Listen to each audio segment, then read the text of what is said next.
is up? Welcome back to the channel and welcome back to another car review. And today we're in a 92 Skyline GTR. Now the funny thing about the Skyline is that I didn't really notice the Skylines even in the Fast and Furious because I was purely focused on the American muscle that was Dom's Charger. I noticed the Skylines for the first time in Initial D. Now I started reading up on them, and it's kind of an interesting backstory on these cars. And the big thing for me was that it originally started in the 50s as a four-door luxury sedan. So it wasn't even performance orientated in the beginning at all, and it was made by Prince. Now in 1966, Nissan took Prince over and they took the Skyline over as well. Now when they took the Skyline name over, something changed. Nissan wanted to have a more performance-orientated car, and the Skyline was going to be it. This car has a different camber, so it's not as nice in the corner. Don't want to push it that hard, but as soon as we get over here, oh yeah.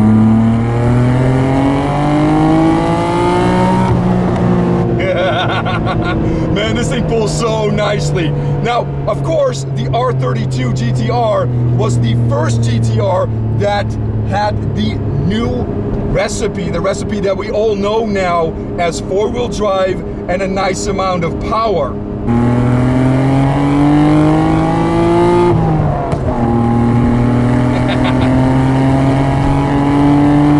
Man, it is super smooth.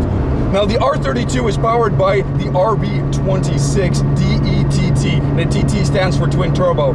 It is powered from the R32 all the way to 2002 in the R34. This particular car has R34 turbos on it, and it also has a different tune on it, so it's running about 1.2 bar. So the power in this car is definitely way north of what they advertised. And you don't have to ask stock what an R32, 33, or 34 made, because it's all the same. 280 horsepower.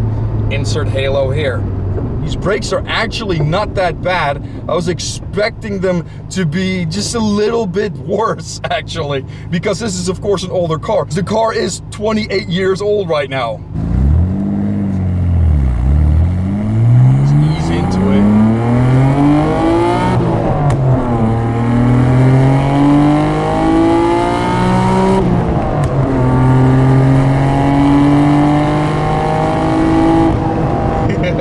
Man, I love the way this RB sounds, man. It's just one of those iconic sounds. It's just like the 2JZ, just a little bit different. 2JZ seems more high-strung. This seems more, I guess, almost smoother, if that makes any sense. It revs so nice and flat.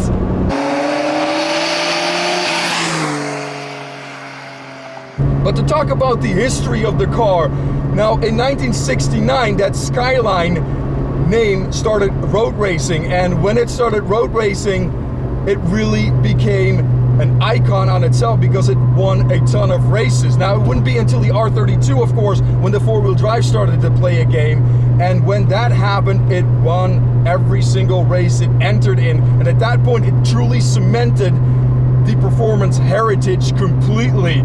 This is a performance car through and through.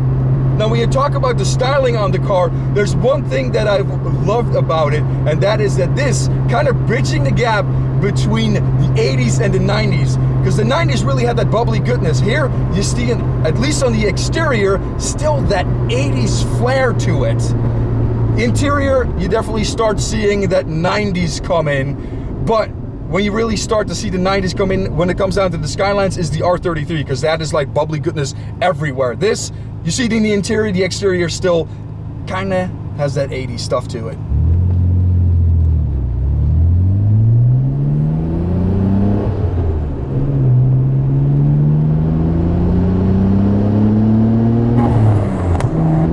A little bit of a backfire there. Now, I can't get over the fact how smooth this car drives. Now, talking about driving, of course I'm sitting on the wrong side of the car, or the right side, both factually and in other parts of the world. It is a very weird experience, but you kind of get used to it. Now, I do know, and also the owner said so, that I kind of favor the left side of the road a little, because you kind of get afraid, and also because I'm driving the car on this side, it's natural to be wanting to be in the same position as you would be in a left-hand drive car. Now another thing, of course, here is the shifter. Now you think because the driver's side is mirrored, the shifter will be mirrored, but no, the gate's exactly the same. Fifth gear is closest to me and first gear is furthest away to me, where it would be the other way around, of course, in a regular car. But the same is true for gas, brake, and clutch. They just took everything from the left side and put it on the right side.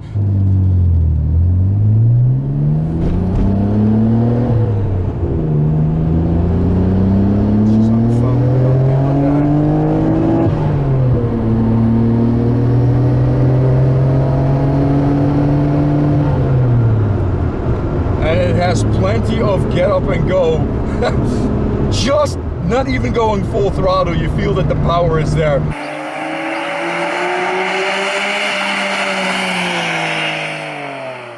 This car probably makes over 300 horsepower to the wheels because it feels that way for sure. Another thing when driving, of course, is that you're gonna have to make sure that you look over your shoulder because your orientation is different.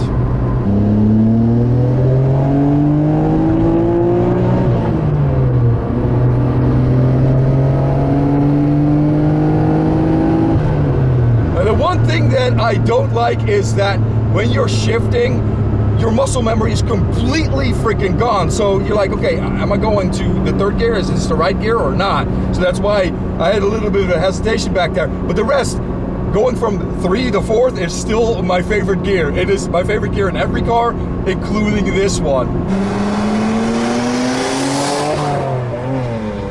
Now when you come to the styling of the car, I enjoy looking at it a lot. And another thing that comes out is that when you look at a GTSD, which is the model below the GTR and the GTR, separately, you don't really notice that much difference. But when you put them side to side, you really notice that the GTR is really just a little bit wider, a little bit more muscular. It just has a little bit more road presence. And that makes me want to have a GTR over GTSD. Now, of course, GTSD is rear-wheel drive, and this has all-wheel drive, but you can change that over. The thing with the GTR is that you can just pull a fuse, and it'll be rear-wheel drive as well. Now, of course, you're still lugging around that whole front-wheel drive, that four-wheel drive system, so you might as well keep it in four-wheel drive all the time. But it's cool that you have the option for dyno tuning and stuff like that. Yeah, just doing that, you really start to feel that the turbos come on at like 4K RPM, and then they carry you forward really nicely done. Another thing on the exterior that the owner, Jonathan, did was put a couple of stickers on there. And I'm kind of an anime kind of guy. I like that kind of stuff. So seeing Japanese anime girls on a Japanese car, it just makes sense to me, and it brings a smile to my face, especially this one.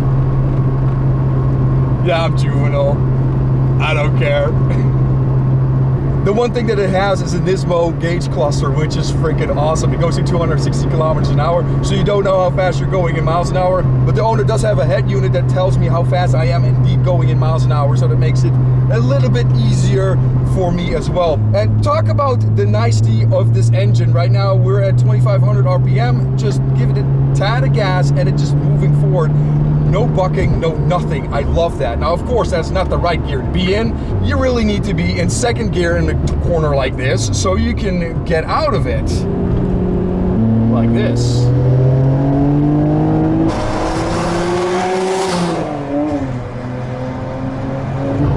Man, I love this thing. I really do.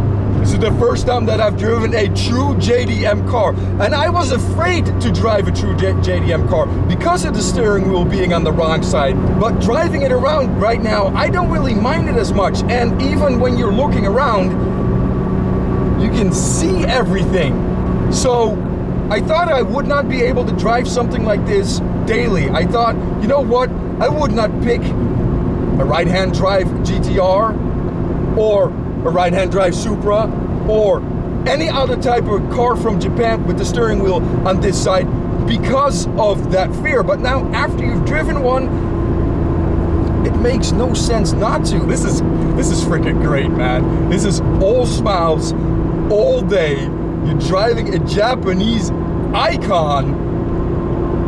Wow. Wow. Yeah, stamp of approval, 100% there. Second gear.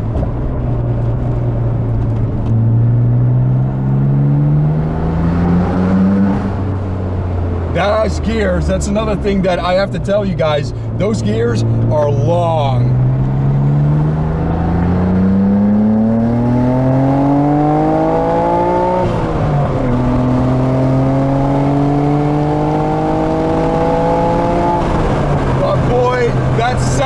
Comes out of this car is just beyond anything else. I mean, it's super cool. It's like 2JZ, but different. Really, really neat. And another thing, when I did that pull, you look at the speedo, there is this meter that says how much power, how much torque is going to be put to the front wheels. So when it comes down to this particular car, it favors the back wheels, but as soon as it wants to, it will pull some power to the front, which in the corner, I bet it's gonna give you a little bit of static there when that happens, but now this is completely fine. I have to wait over here.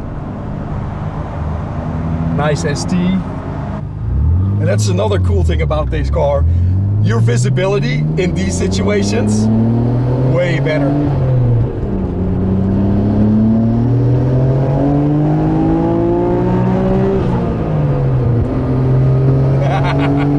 Oh man, this car is so nice. And these seats are also freaking great. I love them. They hold you in place so nicely. And Japanese people, they're usually smaller frame than and I'm a big guy, and I'm fine, comfortable in it. And this is truly, this is what's that all about.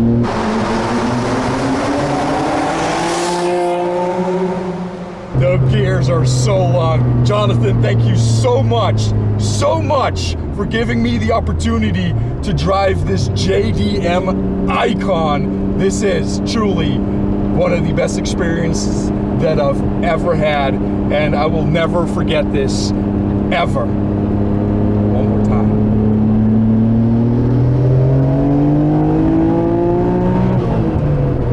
Just that Army singing voice. You guys take care, and I'll see you on the flip side. Yeah, that sound. But when you go over to the interior styling, this actually has a Nismo cluster in it, so it goes all the way to 260 miles an hour. My guy. Be on the other side, just. Alrighty. Now we're gonna roll back. Ever so slightly, not bad. I've had it worse. The MR2. Yeah. And quick. Still rolling back to what's going on here. Talk about JDM icons. You know, all these cars are now like what, freaking 20 plus years old. Oh yeah. You know, you have to give them something. Yeah. You can't expect modern. Yeah, modern. You're like backup cameras, the hill assist, dual clutch transmission. Yeah. You know, you don't have any of that. None of that. That makes it pure. That makes it just cool. It's a driver's car. Exactly. Maybe this is the video that'll bump up your subscriber count. Yeah, well, 100,000 subscribers. Woo!